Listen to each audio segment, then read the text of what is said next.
Okay, so we are live now. Let's just wait a little bit for some more folks to come in.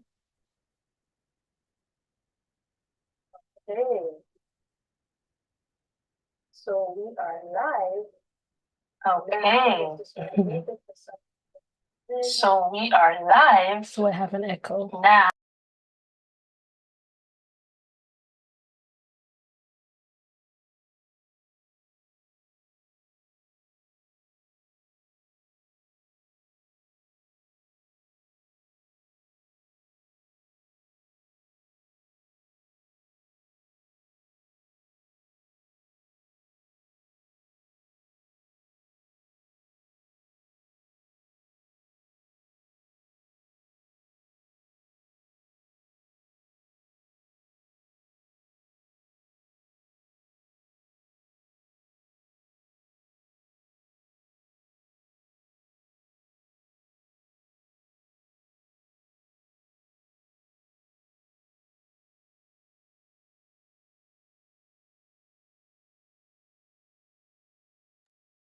Okay, guys, tell me if you're hearing an echo right now. Welcome to Love Story.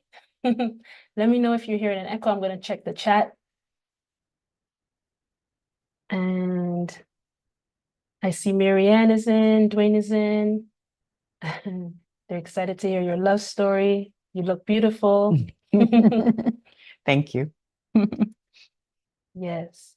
Thank you for all the lovely comments. So just let me know if you're hearing an echo still, guys.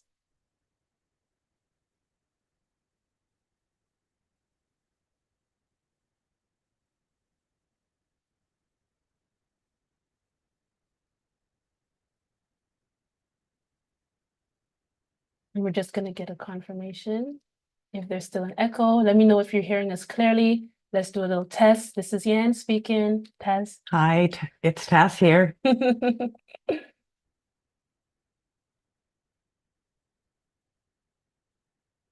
No echo? Okay. Okay.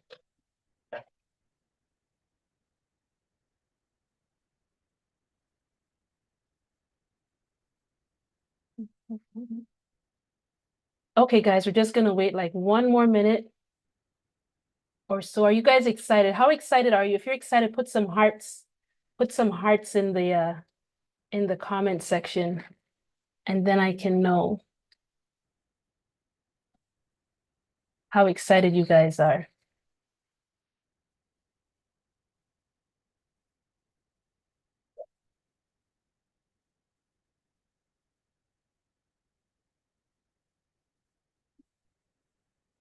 Feeling good? Yeah, I'm feeling really good. Feeling really good. Okay. Yeah, so there's a bit of a delay. Like when we talk to the people in the chat, it takes them a little while until they kind of respond. So I always have to like, I see the hearts. you see the heart? The heart's okay, okay, good. No echo. You guys are hearing us clearly. Okay. So welcome to Love Story.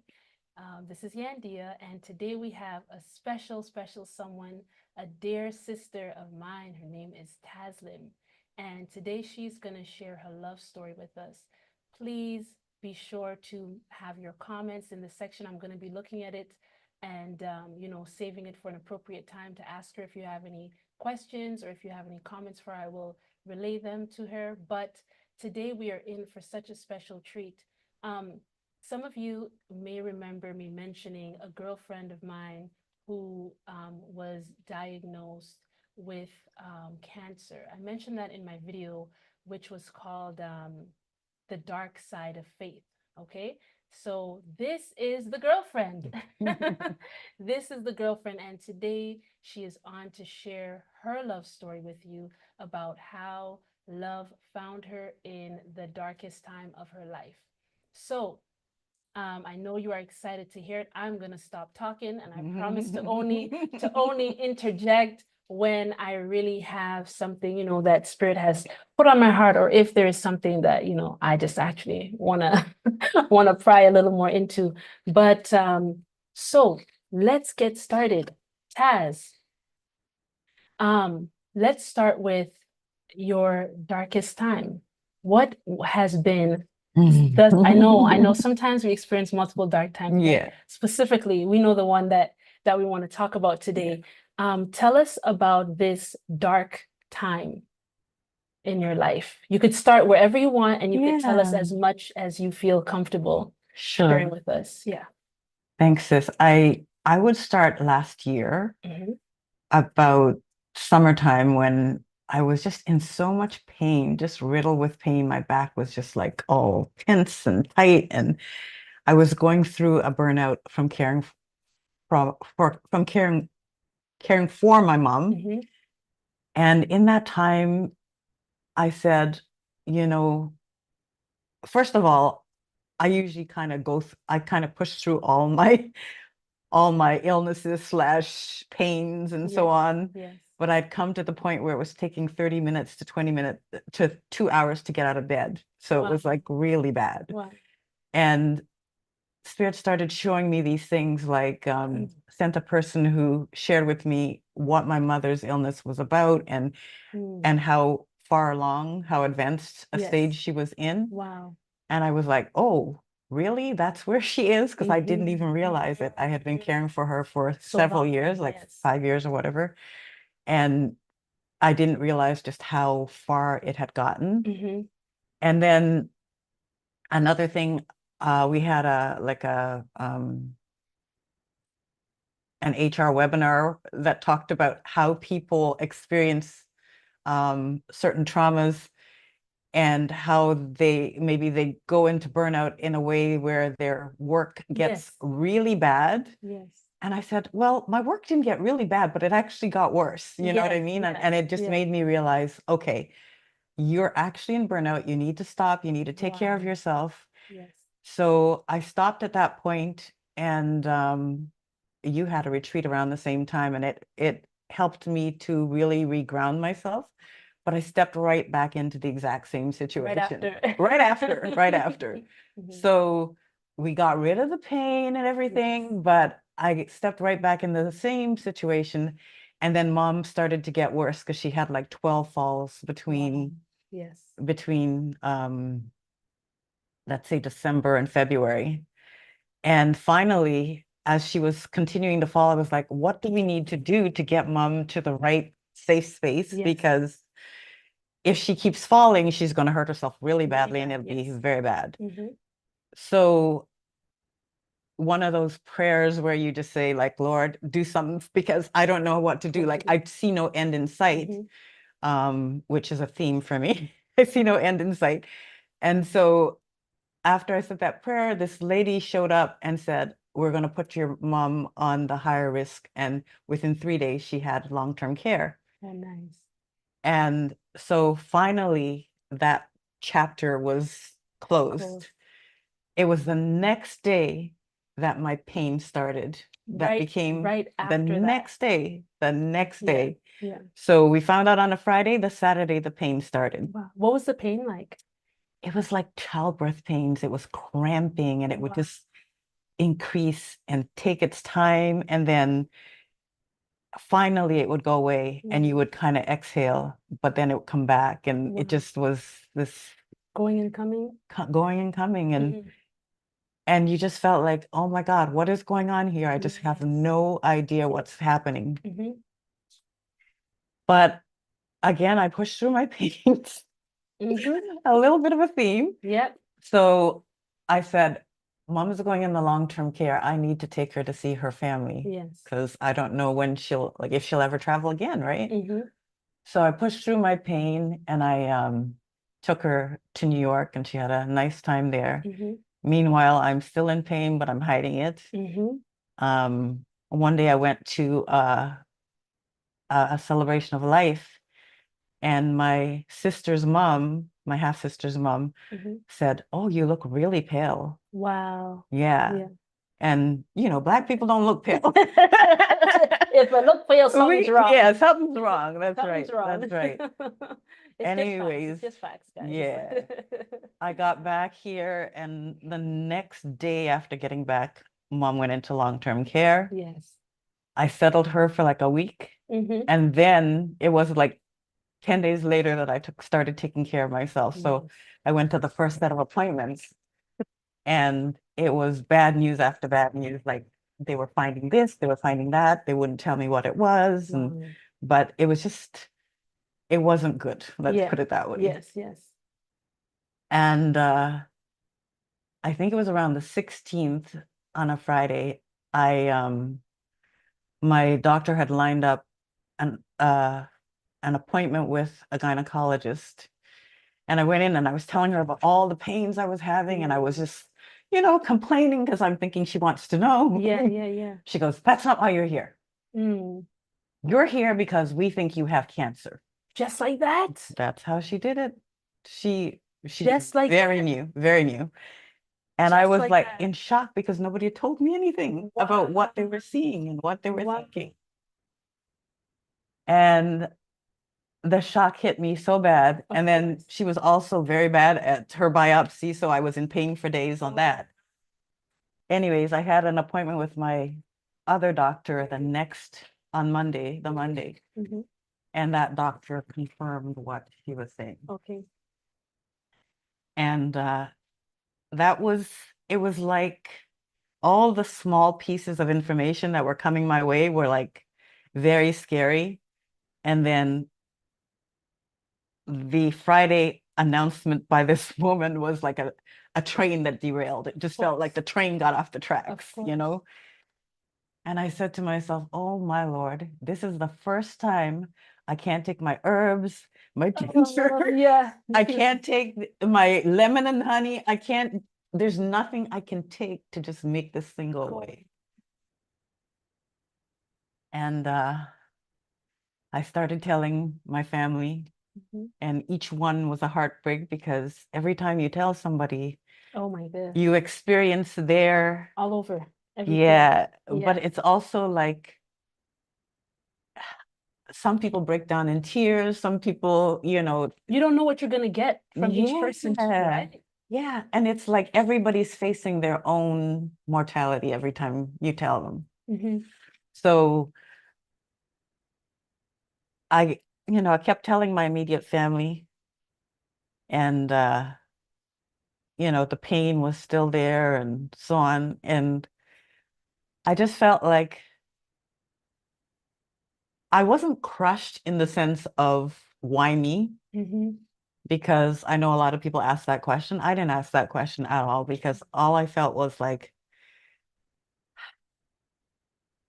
what is this about? It was like, what is this about? Because it was the faith that if God gives it to you, he'll either bring you through it or somehow help you with it. Yes. But I was like, what is this about? Like, I think the first question was, what did I do? What did I do? Did I do something? And, is it a result of everything with my mom and how I, so many questions. Yeah.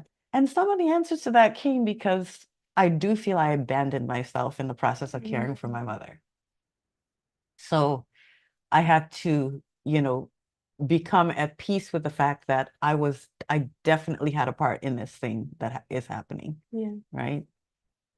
And I also just went into a bit of a cocoon because I was just like, I had to fortify myself.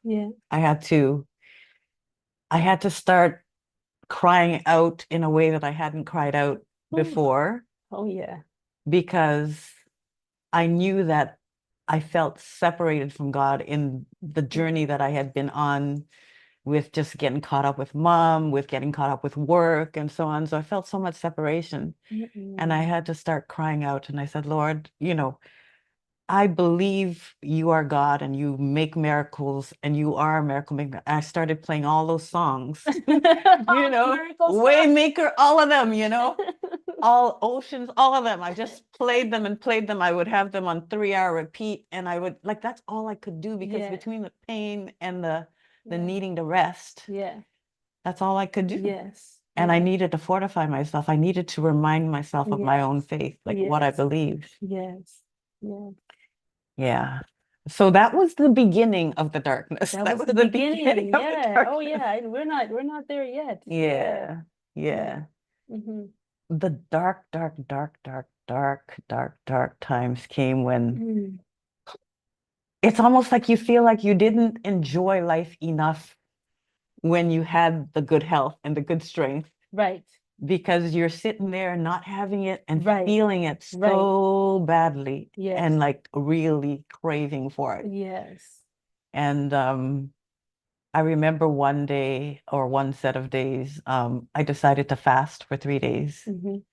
And that was the best I'd felt in a long time. I fasted. And my sister Kim and I went out and did hen on the hand. And, like I had like a semi-normal moment. Yeah, yeah, in the midst of it all. Yeah, in the midst of it. But the moment I stopped fasting, it came right back, right? Yeah. So, yeah, there was a lot of just feeling like I don't know how I'm going to get through this or when it's going to end. Right. I don't know when it's going to end because when you have a cold, it's like Exactly. how many Yeah, how many days that takes, especially if you use your herbs and stuff. herbs. Yeah. But this one, I didn't know. I just didn't know. I had no idea. Yeah. Yeah. So tell me about, I know I know, see the thing, I know exactly what you're feeling now. When you're telling the story, everything comes back. You're feeling all the feelings and you're like, wow, right now you're feeling everything you felt then, and then you're here in this present moment. Right? Then did you ever think you could experience this present moment? I didn't know if and when I would experience this present moment again, Yeah. because Yeah. it's just such an infinite passage. It's like being in the birth canal for so long that there's no time. Like you don't know when you're gonna get out. You just don't know when you're gonna get out. You know what I mean? It's like I'm in the birth canal and it's dark in here. I don't know when I'm What gonna are get some out. feelings of that darkness? Oh man. One of the oddest feelings was envy.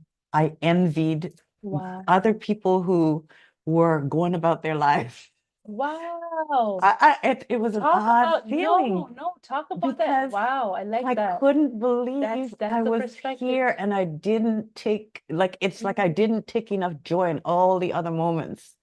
And I wish I could just go back. Oh, wow. And I was, for people who were experiencing, not experiencing that heaviness and were living their lives, I wanted to be in that again. Wow. I wanted to be in that again. Yeah. And the other feeling I would say I had was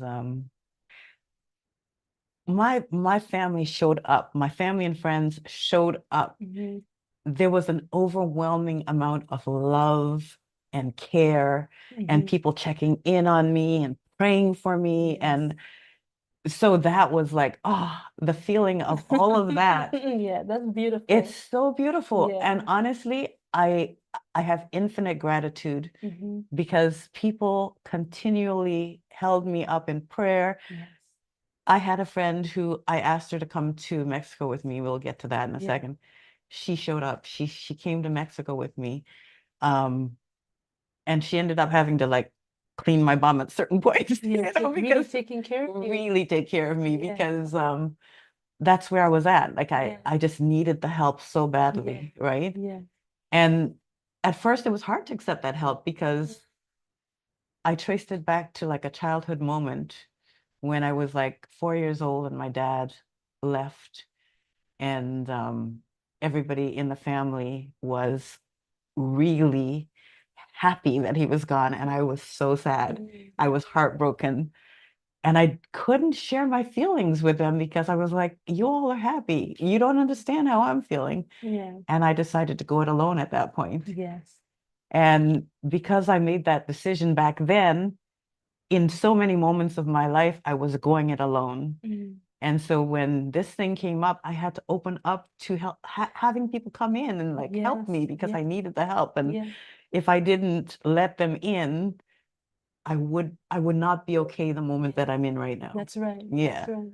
So there was a whole lot to process and all these revelations that came with all of it. But that was one. People showed up and they gave their love, their support, their prayers, their food, their everything, cleaning the house, everything. They Yes. did it all for me. They really showed up and helped. In that time, what do you think was, okay, I guess I could ask, like, what caused the most darkness? Was it the feeling of, like, physically getting to a place of, like, wow, I need someone to, like, help me wipe my bum right now? Or was it like an emotional thing? Was it like your spiritual? Like, what caused you to experience the darkest? I would say my darkest moment was towards the end. Okay. I had like moments of breakthrough, like when my Zion-bound family prayed for me, I had a breakthrough where some of the pain that I had left and the big pain, the cramping pain, that left me. Yeah. I had another instance where actually you were doing your energy work on me and the pain I had with my bowel movements, that left. I remember that. Yes. And I had chemotherapy. I actually did chemotherapy in Mexico, and that took care of some other pain. So different things happened. Yeah. And then my second visit to Mexico, when I had chemotherapy and I came back with riddled with pain, like just all kinds of things not working right. And after your second set of chemo, is that something that like is supposed to happen, or because I don't know anything about? I don't think it's supposed to happen, but my liver and other organs were not taking it. Ooh, so they started to like rebel, Rebel. Yeah. So I know my liver was like bulging and just feeling really bad. The pain was so bad. I ended up waiting a couple of days and then ended up going to I went to emergency. What was one of the low points was when I was in emergency and the doctor came and said, "This looks like it's spread." Right? And I said to myself, wait, this is after the first and the second, after all that, it's apparently spread. Okay. And that was my low point because I got a little sad. But then within the day, so this was Thursday morning, I came out of emergency. Within the day, I said, "Kim, it's either you believe or you do not believe." And I choose to believe. And so I can't look at the scans. I can't look at the scans. And I remember you and I had that conversation that you referenced at the beginning where it was shortly after that we had the conversation where you said to me, "Your actions have lined up." Right. Your actions have lined up with you having cancer. That's right. And it was a bit of an aha for me because I said to myself, yes, all my actions have lined up with me having cancer. And I said, what do I believe? Like it's telling me that I believe I have cancer and that I believe I need to cure it and heal it. And that I'm working on all these things to heal it and cure it and whatnot. And everything that came my way, because people were flooding my inbox with, of course, oh my gosh, this tea, that herb, this protocol, that thing. And, you could just imagine how many things are out there that you could do. Yeah. Yeah. So I'm here.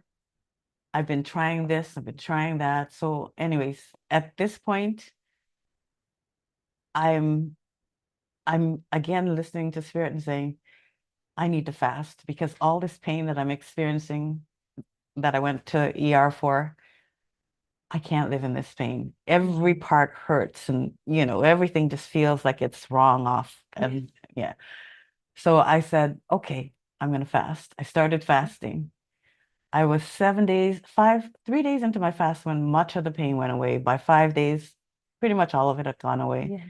By 7 days, it was really good. Yeah. I started another protocol that was supposed to be fasting for 42 days. Meanwhile, I'm losing 1.5 pounds a day. And I said, you know what? This is, you know what I'm saying? When you're chasing it and you don't even know what you're chasing, and like we said, we don't even know when the end is in sight. That's what was happening with me. Yeah. So that was the low point. Yes. When I went to ER and got that news. Yes. And that was the low point. Yes. So what was your light then? And here's that low point. How would you define the light coming in? Was it the moment where you actually said to yourself, Taz, are you going to believe or are you going to not believe? Would you say like that like coming to self moment, like was that your That was it for me, because once I made that decision, things started to open up. I felt like it was opening up. It was opening up. Nice. Yeah. Yeah. And then after that, like I said, the healing from the fasting and then the healing from the other thing, that all started. Yes. And then where do we go from here? Like, there was the day when things tell us about the day. The day. Tell us about the day leading up to the day, or the day itself. Tell us about the day. There was the day when I had the great privilege of being well enough because of the fasting to go on a trip with my family. Yes. And I went on that trip, and on the way home, I saw this license plate that said Amazing 8. And that night, family and I talked. This is my Zion-bound family and I. We talked about healing and going to sleep and asking for your healing. And I heard it the way that it was being spoken very firm. And I heard it and I said, okay, I'm going to go to sleep.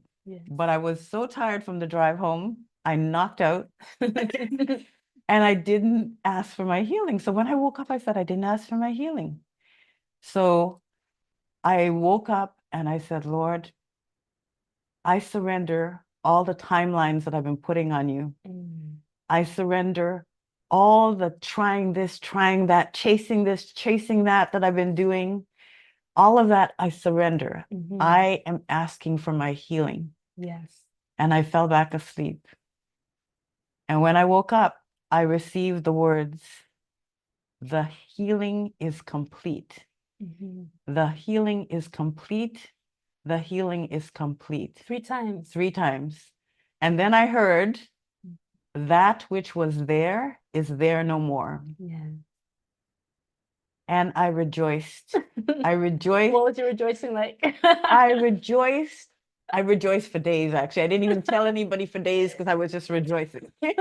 Because I knew if God did it, yes, it's done. It's done. It's done. It's done. It's complete. It's actually done well and right. Yes. Because the first diagnosis, the first time I spoke to the oncologist at Princess Margaret, her promise to me was, if you do what I ask you to, which is 4 rounds of chemotherapy, plus surgery, and possibly more chemotherapy after that, the best I can give you is 2 to 3 years. Wow. And then it'll come back. Wow. And you'll do it all over again. Wow. That doesn't sound so good. No, not at all. Not at all. But when God does it, it is complete. Yes. And my energy started to build up and I could do stuff. Like even the other day, I ended up having to take a bus all the way from Markham all the way to North York. You know, a lot of, I would never have been able to do that. I couldn't have done it. I couldn't have done it. I couldn't have done it. Yeah. So all of this, and I'm just praising God. But the journey has so many pearls. Tell us the pearls. So many pearls. Tell us the pearls. Give us a few pearls. That's what we're here for. Give us the pearls, girl. Because one of the pearls is you can't buy health. Money can't buy health. Yeah. I learned that because I watched so many people who on this journey with me. I lost 3 of my friends in the last 3 months. Really?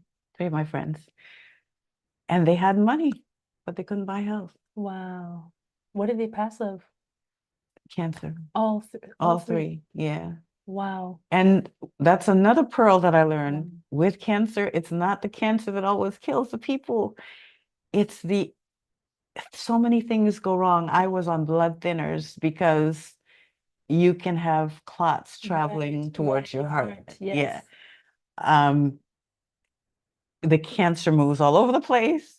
Every time you talk to somebody, they think everything is about your cancer. Yeah. So you can't even have like a headache. They'll tell you it's cancer. Right. Everything is the cancer. So one of the pearls was one of my friends passed away from liver failure.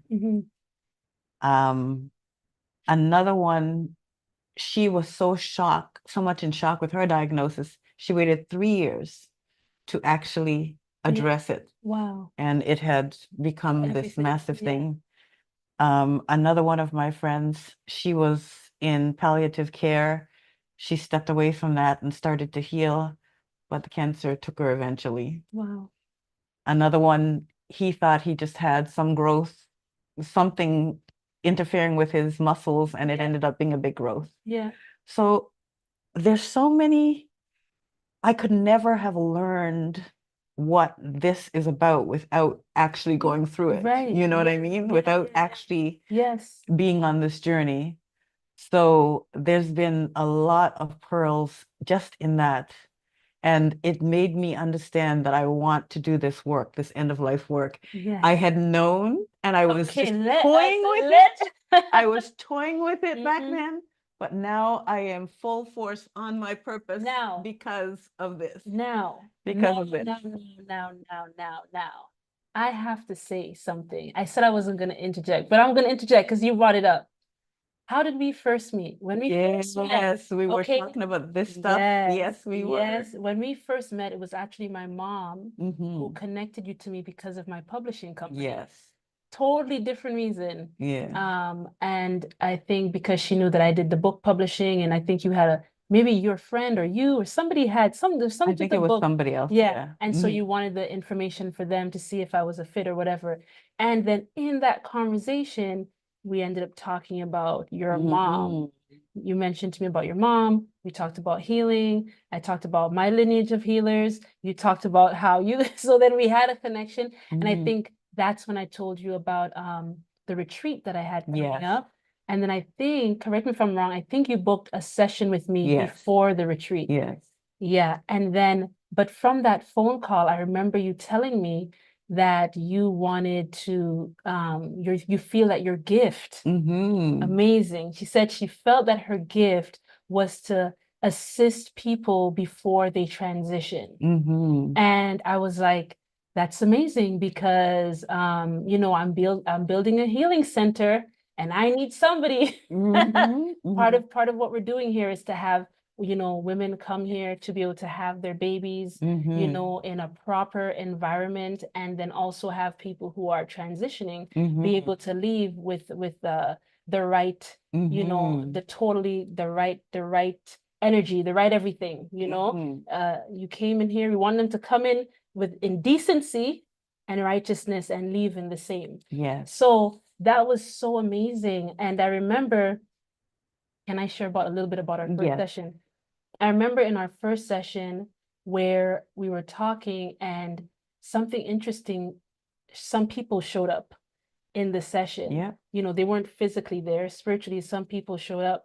And I remember saying to you, these two women are whatever, but there's one who's standing over here and she is not passed. Yes. She is still living, but she is kind of on the, and I remember I described, and you said, that's my mom. And I'm like, there's a cord, there's still a connection that has to get cut. And then it was all pretend. You're like, oh, sometimes I have a pain. Yes. This is the pain. This is the pain. This is the pain. And so when you said to me, and also I remember saying to you, well, you're gonna have to start taking notes. Yes. About this whole, and this was how long ago was this? Was like a year, 2 years ago, maybe? It was about 2 years ago. 2 years ago. And I said, well, you take your journal and you're going to have to journal from this session onward because you're going to help people through the same process. And you're like, okay. And then that was it. That was your task, right? Start jotting down what you're experiencing, what everything feels like. Because see, the thing is, when we go through dark time, and this is tying in perfectly to what this whole thing is about, sharing our love stories. When we go through certain things, we have power to help other people because we've been touched with the same pain and we've overcome. So when we say something to somebody, having not heard it or read about it, having experienced it for ourselves, and when we say XYZ, it's said with power and authority. And that person could hear that, feel that, know you're speaking truth. And guess what? They could hold on to it. Like it almost like ignites their faith. That's right. You know what I mean?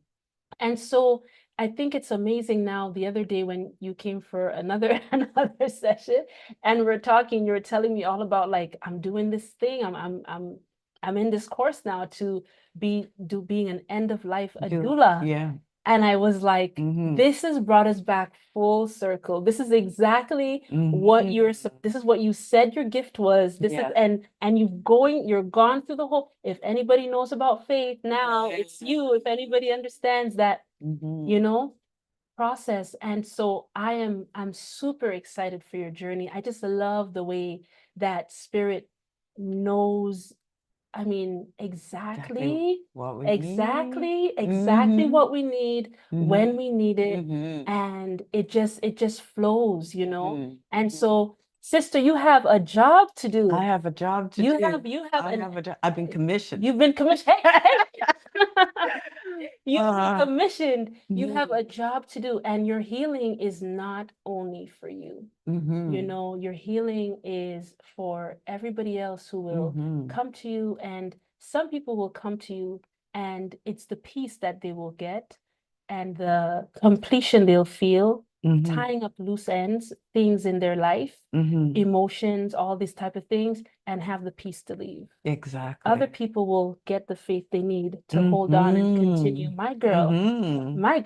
Yeah, I feel it. I feel it. I feel it. I feel it. I feel it. I feel it. I am so super excited. Yeah. I'm so excited for you. So what is happening now with you? Tell us about how you're feeling now. What's going on in your present? Like right now, what are you feeling? You know, because we talked about the darkness, the light, and now you're in it, right? Because you're in that, you're present, right? And how are you gonna proceed from here on? Yeah. What's the plan? Well, I'm going to continue to learn with the doula class.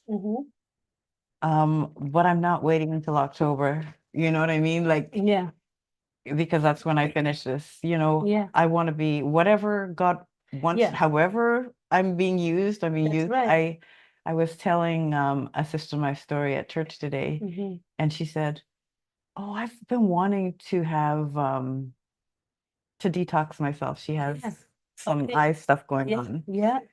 And I've learned from my own, learned so much. That detoxing is so important. That's the pearl, right? Yeah, that's the pearl. Okay, detoxing. Because detoxing is so important. Every time I would detox, my liver would be at peace. Everything would start to work better. Everything, right? Yeah. So these are things that I can share along the way. And I'm just asking, place me wherever you want to, because that's what it's about, right? Yes. And I know that coming into this and through it is not by my might and strength, and going forward is not going to be by my might or strength. I am definitely open and surrendered to what the next stage looks like, whatever needs to unfold. And I think another part of it is I'm really praying for my son, because this whole process has been so hard on him. I could imagine. You know, I could only imagine. child, You're only one single boy. mom. Yeah. And there's so much that he's been dealing with. And I'm sure when you tell people these faith-based things like, I've been healed, it's hard to even get that. Right. You know what I mean? Yep. It's hard to even get that, right? Yeah.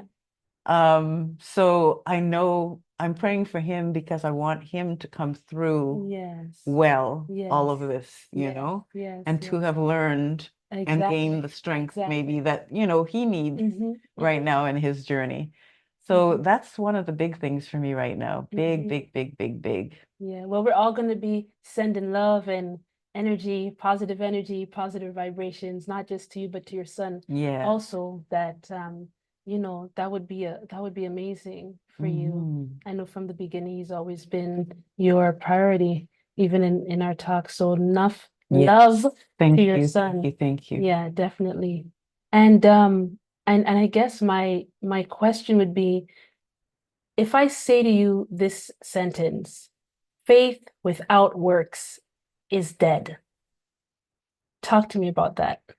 What does that mean to you? What did that mean to you before this experience? And what does it mean to you now? I just dropped that one on you. No, I learned so much about lining up your life, your decisions with your faith. Like that's one big lesson I've been learning.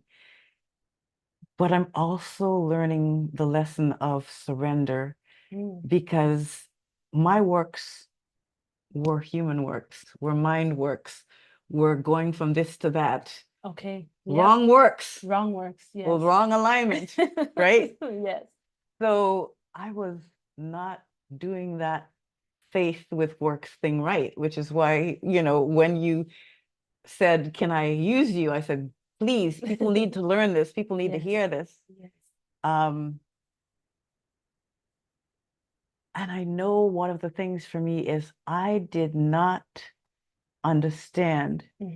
You believe with your mind that God is able and big and able to make the miracles and the healing and the thing.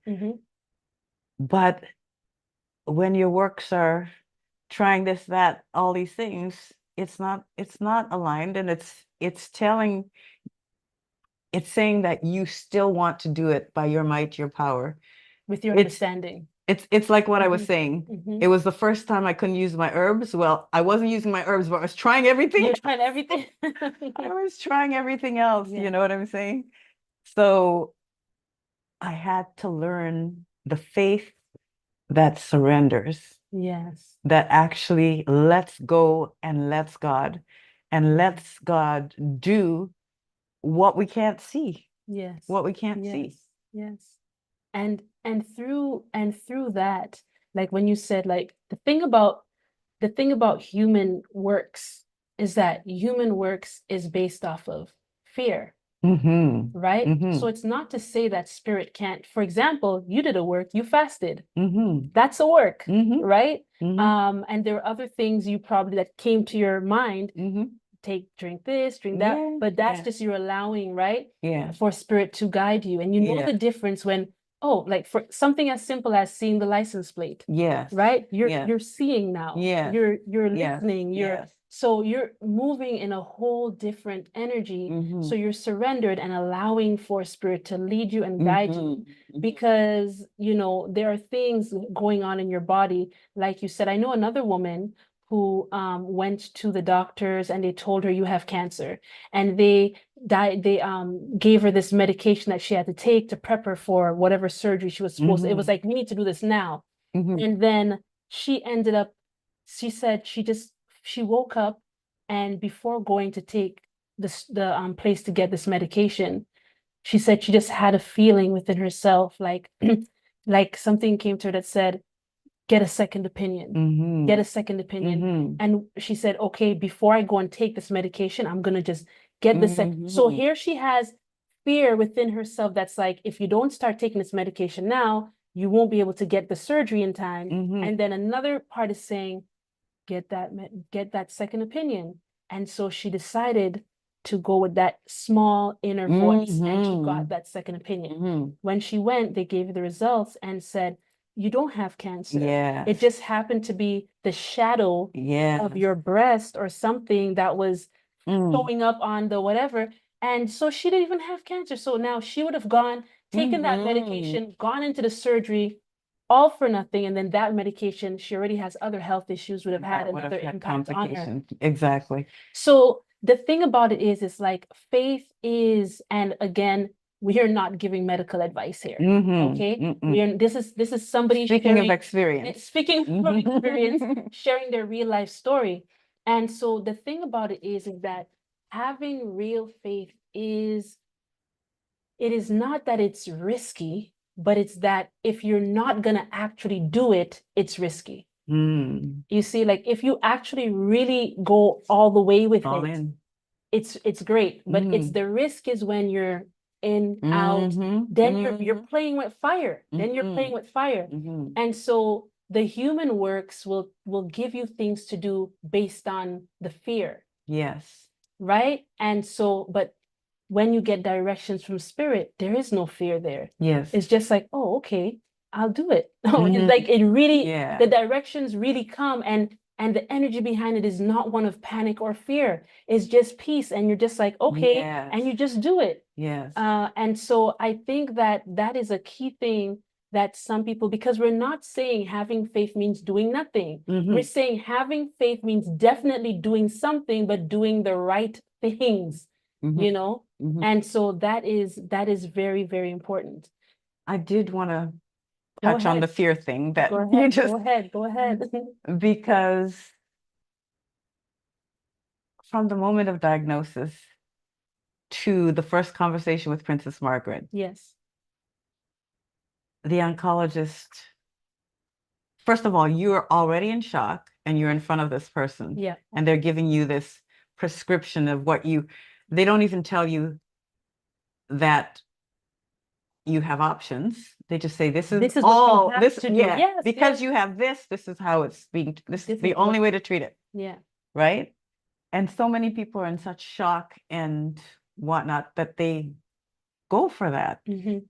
And I am not in any way saying that if you did the chemotherapy and the surgery and it went well for you or it didn't go well for you, that I'm judging you. No. But I really want to pray that more people will be still in themselves, walk away from those very frightening, threatening, shocking conversations. Yes. And take the time to listen to the small voice. Yes. That we're talking about here. Yes. So that they can have outcomes that can be very holding and healing for themselves, because they may still do the chemotherapy and radiation and surgery, which is the 3 choices that you have in Canada. I know for me, I said no to those things. And I went to Mexico and I did immunotherapy and a lower dose of radiation, of chemotherapy. But just slowing it down, because one of the things I noticed with my gynecological oncologist is she did the pressure thing every single time I went there. The last time I went there, the pressure thing is wanting you to do what she thinks. Pressure, wanting you to do exactly what she thinks is the solution, the only solution. And I every time I walked out, I would say, or before I walked out, I would say, I leave room for faith in God. I leave room for faith in God. Yes. The last time she did it to me was that July 9th? I don't remember. Whatever. It was not so long ago. Yeah. She went real hard. She went so hard, she said, because I was having all that pain and I was fasting and losing the weight. And she was like, so I want to say she meant well, and I will believe. And this is before the pain had stopped, right? Because I remember when you had started fasting was there, and then the pain had actually stopped because I was 10 days into the fast. The fasting, right? I was 10 days into the fast, but she used the losing weight. She always focuses in on the not so, the great parts. Blood work had come back better in some places, but some of them weren't as good. She'll hone in on the ones that are not as good. Yeah. So she said to me, I said, I'm going to put it off. I'm not talking with you until the end of summer. Yeah. She said to me, if you don't do this, if you do this, we'll buy you 2 years. We'll buy you 2 years. But if you don't do this, you might not even have a year. Wow. This is a doctor talking to me like that. Wow. And that's when I said to her, I will leave room for faith and God. Wow. I will leave room for faith and God. Wow. You're not God. That's right. That's right. That's right. I will leave room for faith and Yeah. God. Yeah. You're not God. Yes. You don't get to tell me that. Yeah. And honestly, I should report her. Anyway, That's crazy, right? because they're not supposed to do that. They're not No. supposed to tell you stuff No. like that. And you know, But a lot yeah, of doctors do that a to lot of people. and not only for cancer, for everything. Yeah, It's and they it's give them fear. these Yeah. fear-based timelines as if Mhm. they're God, and they're not Yeah. God. They're Yeah. not God. Yeah. Yeah. Well, I mean, there's something to say about people who get the accidental diagnosis, right? Like there's Mhm. people who are perfectly healthy, they get Mhm. diagnosed, and Yeah. then immediately they get sick, Mhm. right? Immediately they get sick because the mind is very powerful, and people Yes. don't really Yes. like to talk about that, right? You have Yes. like the placebo effect also. Yes. They give people certain medications, they Yep. believe they have the medication, they get well. So what does that mean? That means if you believe that you have something that is Mhm. terminal and will kill you, your Yes. very thought Yes. and your very belief in that, the Mhm. stress of that will Mhm. obviously lower your immune system, cause a whole bunch of other issues, Yes. and you will die. Yes. And then you can get something that is just like a salt pill or whatever it is, and you take that and believe this is the antidote, Yes. and you become well. And they tell you, well, this was Yes. nothing in here. This was just some salt. Yeah. But oh well, the thing is gone. Reminds Right? you how powerful we are. Yep. How Yep. powerful it is. I remember there was so I don't remember where I heard this. There was a man who had cancer. He had I forget what stage cancer, and he got into an accident. And in the accident, he got brain damage, I believe it was, and he forgot that he had cancer, and the man got healed. Wow. No medication, nothing. Wow. He just totally forgot that he had the cancer. Wow. Again, not giving medical advice, talking about people's real life Real stories. stories. Okay. Real And stories. the thing about it is too, is here's this thing when we talk about faith. Everybody has a different measure of faith. Mhm. Mhm. You should not, if you're listening to this, you should not try to be myself or be Mhm. Taslim or be anybody else. You need to search within yourself and see, where is my measure of faith? What is it that I actually really believe Mhm. for myself? Mhm. And if you want to believe more, you can ask for more faith.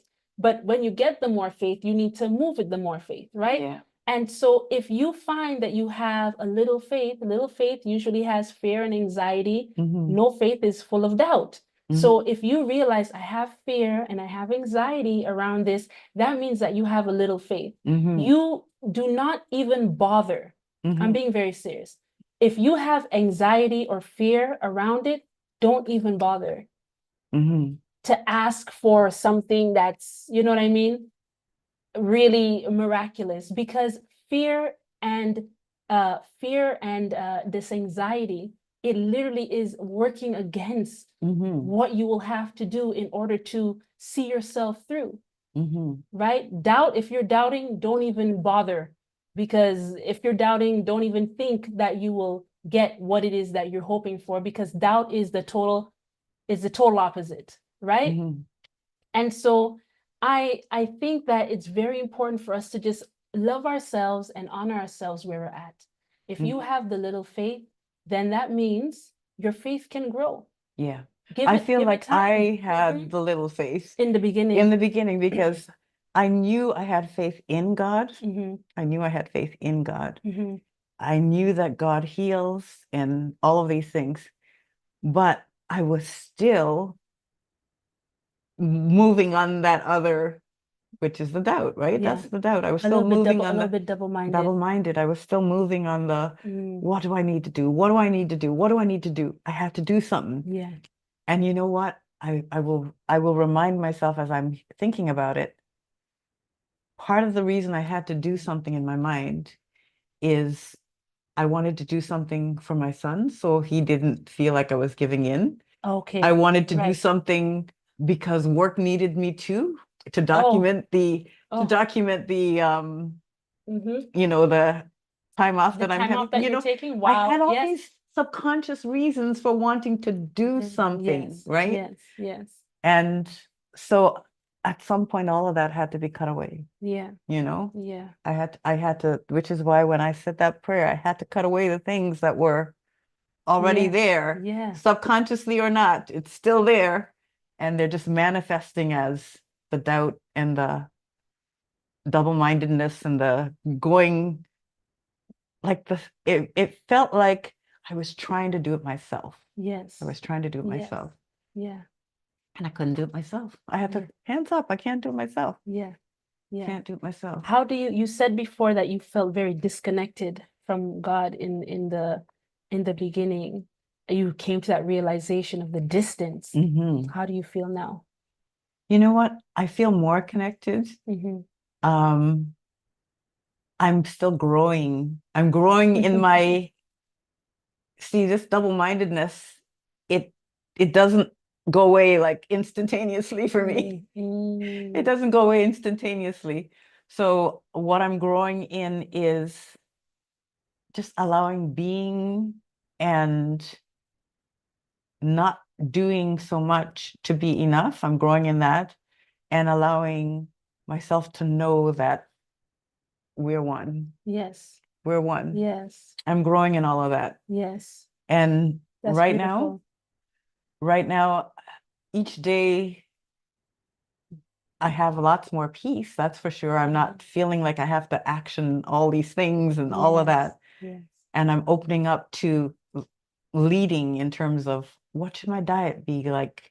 Because I know that there was all these things going on in here that were not part of harmony, were not part of health, were not part of, and even though you eat vegetarian and whatever, it could still be messed up. Yeah. You know? 100%.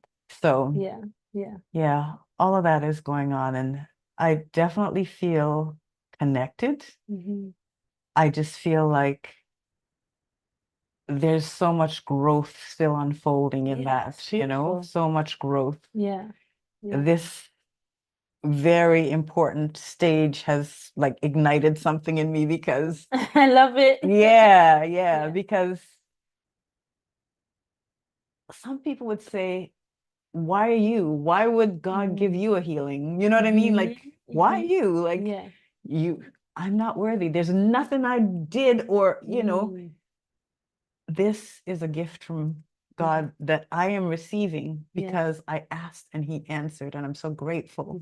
And I'm not even doubting it. I'm not saying, am I worthy and all these things, because people put that out there.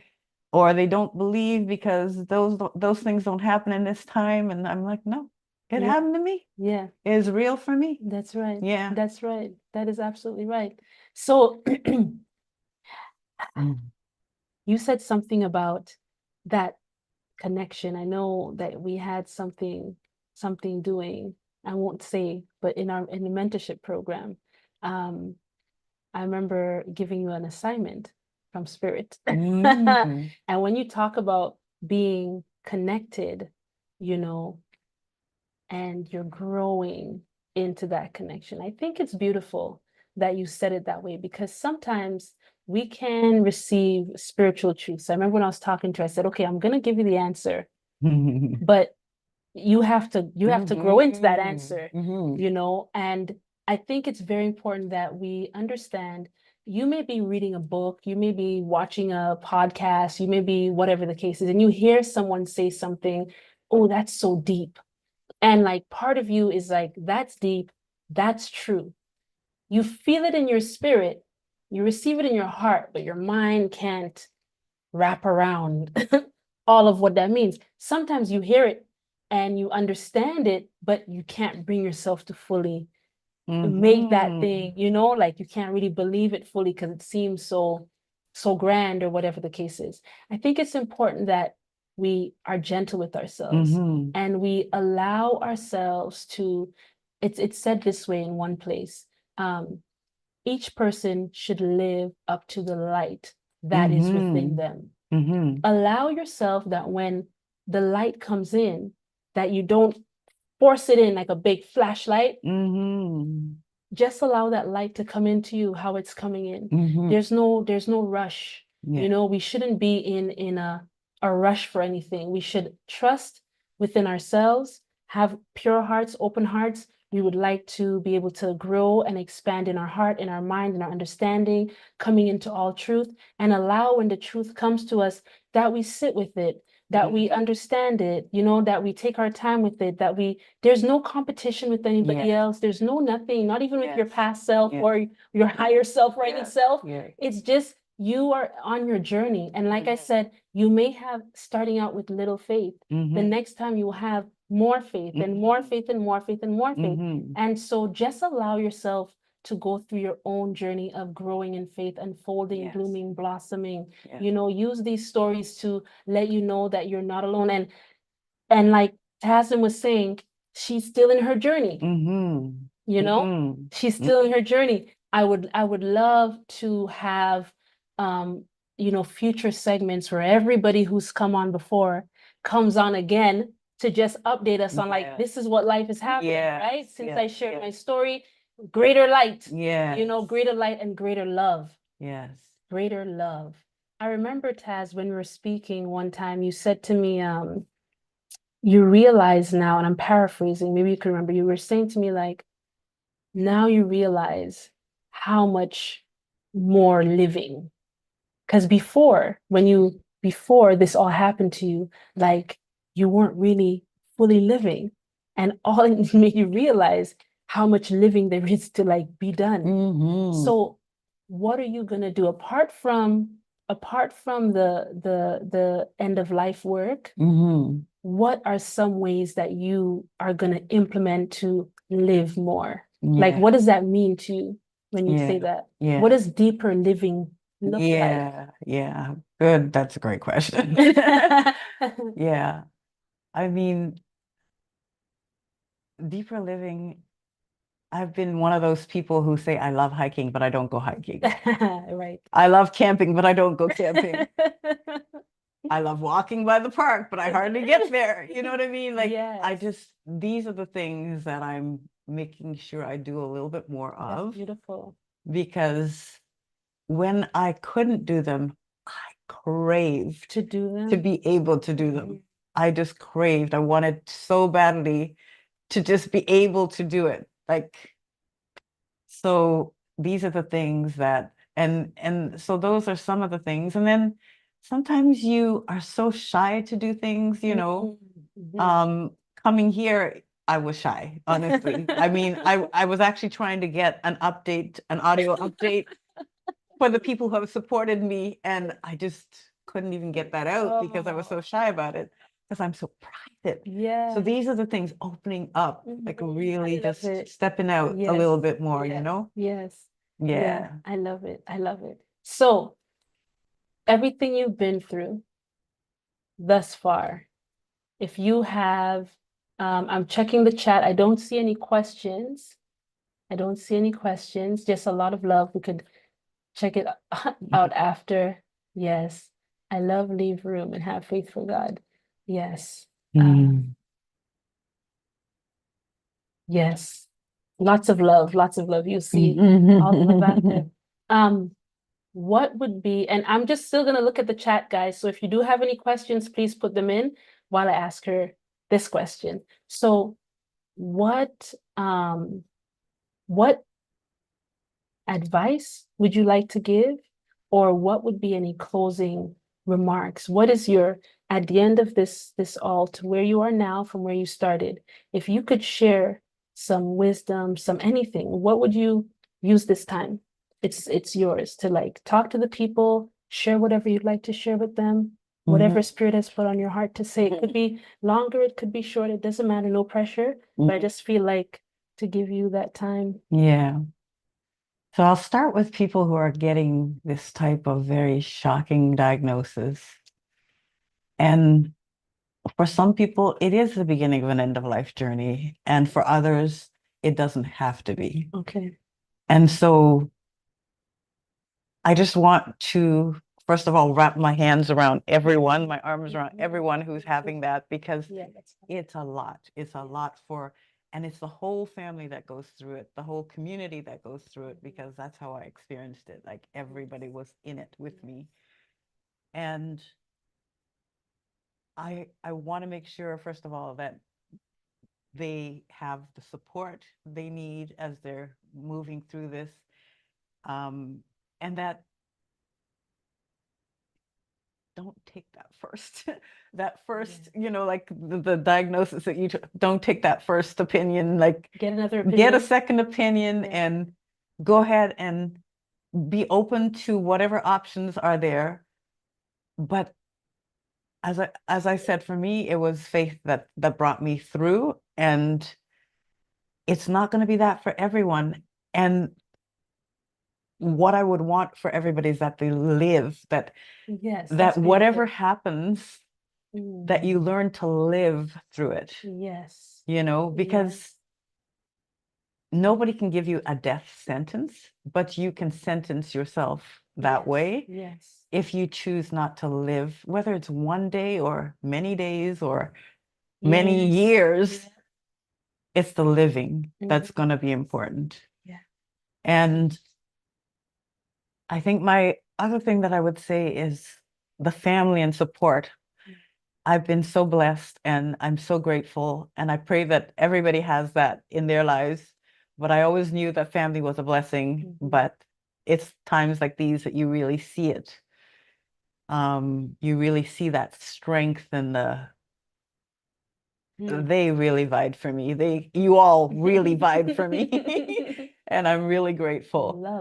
The love. Oh my goodness. And we have to carry that with us and open to more of it and all of that. And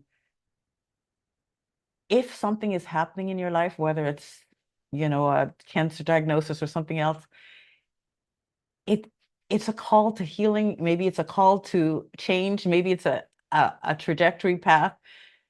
I mean, God, I really believe Holy Spirit uses everything for good. And so what you get out of it can be so important. And there's so many people who look back at either a cancer diagnosis or some other thing and say, I'm actually glad that happened to me. Yes, I've heard that lots of times. And it's because when it happened, they opened up to what is in it. What is, like I said, the pearls. Yes. They say of the oyster that it goes through all that irritation in order to make a pearl. Yes. Well, yes. Spirit does that, allows us to go through some things in order to get us to whatever, whether it's lessons or changing our spirit or, diamond under pressure, whatever it is. So That's right. allowing all of that to come through the process and leaning on your supports. Like I had my people. I had my people and they were, so good to me. So those are the main things I would say. And watch out for, like I said, with my son, the people who are close to you, they may not tell you how much they're hurting in this process. Wow. They might not tell you that, but you can watch and see and just look out for them and maybe get them some backup. Like my son had his dad for backup. Yeah. And thank God for that because he needed it. He needed his person in the midst of all of this to really support him. That's so important. Yeah. So, and whatever you're going through, even if you don't have the family that I had or all those people around you, one with God is a majority. Yes. Yes. So allow Spirit carry you if you need to be carried. Yeah. And that will open our minds, our eyes, our everything to what it is that is possible. Yeah. Because we are so loved, not just by man, but by God. We're so loved. We're so loved. We're so loved. I love that. I love that. I love that, sis. Good. Well said. Well said. And we have a question here. Are there new ways you are letting love in? Dwayne is asking, Dwayne Hall, are there new ways that you're letting love in, sis? What are you open to? Are there any new ways? Yeah, that's one of my mornings when I was sick. I was like, Lord, I know you're not taking me out with this because we got a plan and I've got a person that I need to connect with. And I know my person is coming and I know that I'm connecting with that person. And so opening up to that person and that connection and feeling very tempered by this experience, because like I said, I had to open back up to being helped and being supported. Yes. And I'm learning now more too about, the male energy covering myself. And, I'm learning more about those things, which makes me more ready and prepared for my person. So I'm definitely opening to love in that way. Definitely. I love it. I love it. See, you got the tea, you got the juice. You got the juice. I love that. Someone said, you are very loved. Says she is. She is. Right back to you. Yes. I thought one thing that I thought was amazing is we do come here and we learn lessons. And something you said that you realized is when you had to have your friend assist you during that time, you realized when you had shut off and you made a decision to go alone, right? You made a decision. See, we have not come here to do life alone. Love is something that we make love with ourselves, we make love with other people.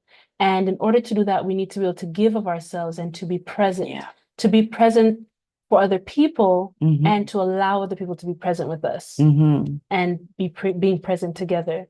And so along this journey, sometimes some of us have had like rough childhoods, and we for those of you who know, I do energy work and so on with people. And so often, if you see any of my videos doing energy work, people always wonder, they'll see my hand like by somebody, they'll see my hand down by like, somebody's tailbone. And they're like, why is your hand all the way there by this person's bum? But we store energy in our body and along our spine. It's stored, we store it all over our body.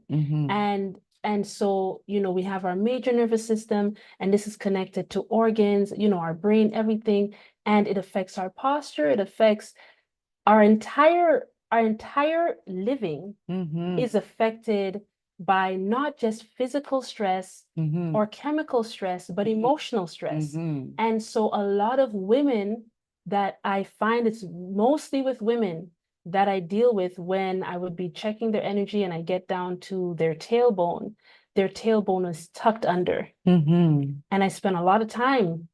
That's why you'll see, if you see videos, I'm on the tailbone, a lot of women will have their tailbones tucked under. And if you think of a dog and you see the dog's tail tucked under, what does that mean? It means the dog is in fear. So something somewhere along the line has happened, and that woman is walking around life with her tailbone tucked under. So she is in fight flight mode. And the point of saying that is, like, imagine you get to a place where you're supposed to be enjoying life. Like, once that dog is no longer afraid, its tail goes up. A lot of us are not enjoying life. We're not like happy puppies wagging our tails. We're still living in the fear that is trapped in our body from childhood, from something that's happened along our life. And so you will find that sometimes also diseases, dis-ease, which is stress, will develop in our bodies. And so it will bring about something traumatic will happen to cause us to have to focus on that issue so that everything else has to be put down. Exactly. Because someone could say, hey, sis, take a break, go on vacation. You're like, no, girl, I gotta work. Unless, for a lot of us, unless we get a headache, unless we get injured, unless we get some sort of illness, we will not stop. We will not take care of ourselves. We will not put our health first. We'll take care of everybody else except us. And so this thing will manifest because we're not taking care of ourselves, because we're storing the stress and we have stagnant energy and blockages because of all of that. And now we are forced.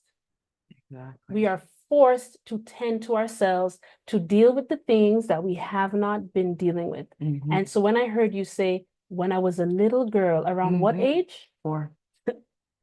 4 years old, you decided, I'm going to have to, and I remember in one of our sessions when I did the analysis, and I said, sis, you're back. It means this, you're hiding from something. You remember that whole thing? 4 years old. And now, through this experience, you have to. You have to address your posture. You have to address your eating. You have to put yourself first. Any emotional, anything, you have to.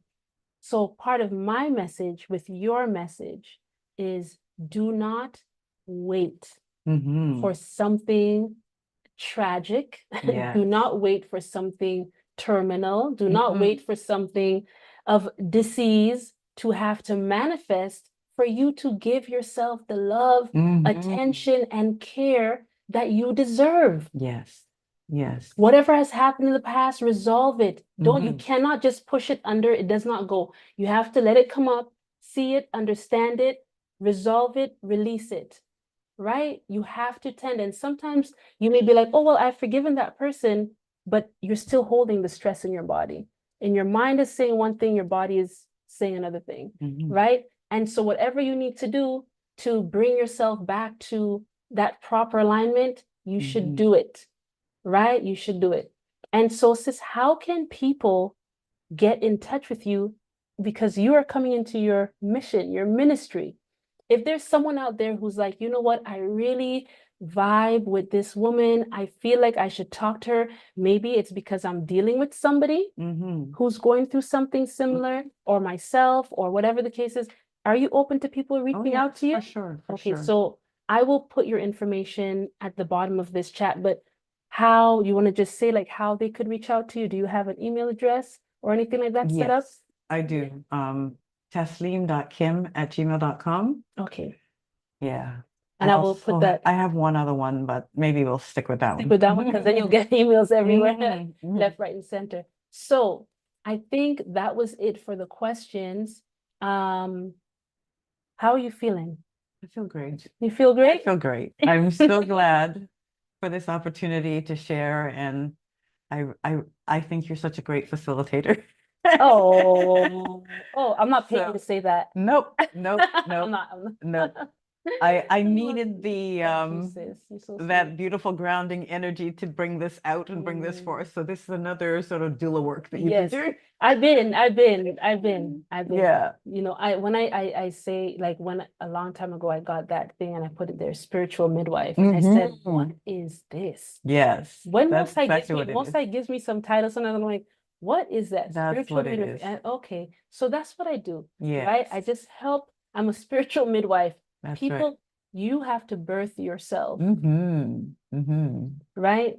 You have to birth yourself. That Christ within, you are the one who has to go through that whole process. You know, Spirit doesn't force anything. No. That's you. So I'm just here helping, guiding, like how a midwife guides. And in the birth, in your own born again. And I will say one more thing. Yes, go ahead.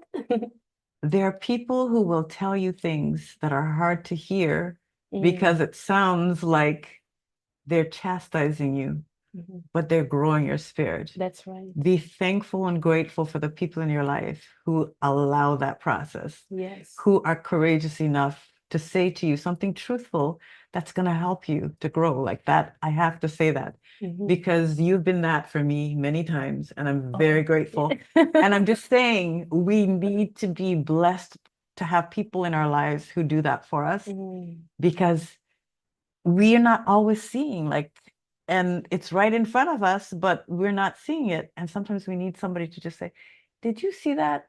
Did you notice that? We need that. Yeah. We need that. And we need people in our lives who do that for us. I'm thankful for that too. Those in my life who do that for me. I mean, really, it's my husband. I tell you guys all the time. He is like, he's my person. It's so amazing, right? Like, Spirit uses me to help so many people, Mhm. and then I have him, Yes. and he is my everything. Yes. You know, he's my everything. I just love the order. All praise. All praise. That's the covering. That's the covering. covering. Oh, Yes. yeah. You know, so that's it. I mean, I have my person, and the thing about it is that we get blessed in many different ways, right? Because as I help anybody I help, it's a learning opportunity for me. I get to observe and I watch Spirit, you know, like in our mentoring. I'm sitting down, I'm listening to you, and I'm listening to you, but more than I'm listening to you, I'm listening to what is Spirit, because I can't help you. And I know that. See, that's the thing. I know I can't help you. I know I depend on the Creator who has created you and I, the Spirit that dwells in you and I, who knows my inners, who knows your inners. I depend on that to be able to give the right guidance, right? The candle of the Lord, the Spirit of man is a candle, Lord, who searches and knows. So that candle, I know, Most High could give me the information needed to help you along your path. And that's what I'm listening for. And so I'm learning how to be a better listener, how to be more obedient, and you give me that opportunity. So it's a beautiful, I benefit, you benefit. It's all love, and we're growing together. So, you know, more love, more light. I see the comments, very nice. Sis, lots of love is going out here. Lots of hearts, lots of love. And so family, whoever tuned in today, we love you. Thank you so much for being present with us. I know that you would be blessed by something if you're paying attention. I know you were. So again, Love Story every Sunday at 7:30 p.m. Eastern Standard Time. If you are interested in letting us know about how love rescued you out of your darkest time, send me an email at lovestoryforyandea@gmail.com, and I will be in touch with you and arrange a time for you to come on and share your story with everybody else who watches this channel. So without any further ado, good night. Thanks for watching. Bye, everyone. Lots of love. I love that hug thing. Okay, so hold on. Good night, guys. Good night.